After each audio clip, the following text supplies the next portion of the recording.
ನಮಸ್ಕಾರ, ನೋಡ್ತಾ ಇದ್ದೀರಾ ನ್ಯೂಸ್ ಫಸ್ಟ್ ಲೈವ್. ನಾನು ರಾಹುಲ್ ದಯಾನ್. ಮೊದಲಿಗೆ ಕ್ಷಣದ ಹೆಡ್ಲೈನ್ಸ್. ಕಬ್ಬು ಬೆಳೆಯ ಇಳುವರಿ ಹೆಚ್ಚಿಸಿಕೊಳ್ಳೋದು ಹೇಗೆ?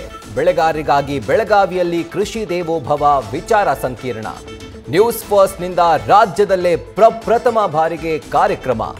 ಚಾಲನೆ ನೀಡಿದ ಸಚಿವ ಸತೀಶ್ ಜಾರಕಿಹೊಳಿ, ಸಚಿವೆ ಲಕ್ಷ್ಮಿ ಹೆಬ್ಬಾಳ್ಕರ್. ಬಗಲಗುಂಟೆ ಸಮೀಪ ಮಲ್ಲಸಂದ್ರಕ್ಕೆ ಮಾಸ್ಕ್ ಮ್ಯಾನ್ ಎಂಟ್ರಿ. ಜಯಂತ್ ವಾಸವಿದ್ದ ಮನೆಯಲ್ಲಿ ಮಹಜರು. ಬಿಎಚ್ಇಎಲ್ನ ನಿವಾಸದಲ್ಲಿ ಎಸ್ಐಟಿ ಟೀಮ್ನಿಂದ ತಲಾಶ್.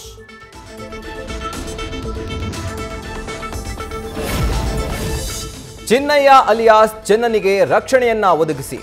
ಬೆಳ್ತಂಗಡಿ ಎಸ್ಐಟಿ ಕಚೇರಿಗೆ ಬಂದು ಸೌಜನ್ಯ ಪರ ಹೋರಾಟಗಾರ್ತಿ ಮನವಿ. ಪ್ರಾಣಕ್ಕೆ ಅಪಾಯವಿದೆ, ಚೆನ್ನನನ್ನ ಎಸ್ಐಟಿ ವಶದಲ್ಲೇ ಉಳಿಸಿಕೊಳ್ಳಬೇಕೆಂದು ಪ್ರಸನ್ನ ರವಿ ಆಗ್ರಹ. ಯೂಟ್ಯೂಬರ್ ಸಮೀರ್ ಎಂಡಿ ವಿಚಾರಣೆ ಮುಕ್ತಾಯ. 45 ನಿಮಿಷಗಳ ಕಾಲ ವಿಚಾರಣೆ ಎದುರಿಸಿ ಹೊರಟ ದೂತ. ಎಸ್ಐಟಿ ಅಧಿಕಾರಿಗಳಿಗೆ ಎಐ ವಿಡಿಯೋಗೆ ಸಂಬಂಧಪಟ್ಟಂತಹ ಕೆಲ ದಾಖಲಾತಿಗಳನ್ನು ನೀಡಿರುವ ಸಮೀರ್.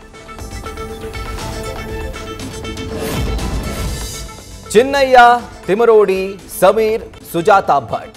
ಬುರುಡೆ ಪ್ರಕರಣದಲ್ಲಿ ಸೂತ್ರಧಾರಿ ಪಾತ್ರಧಾರಿಗಳ ಪಟ್ಟಿ ದೊಡ್ಡದು. ಎಲ್ಲ ಪ್ರಕರಣಗಳನ್ನು ಒಟ್ಟುಗೂಡಿಸಿ ಕಂಬೈನ್ಡ್ ಇನ್ವೆಸ್ಟಿಗೇಷನ್ಗೆ ಎಸ್ಐಟಿ ಪ್ಲಾನ್.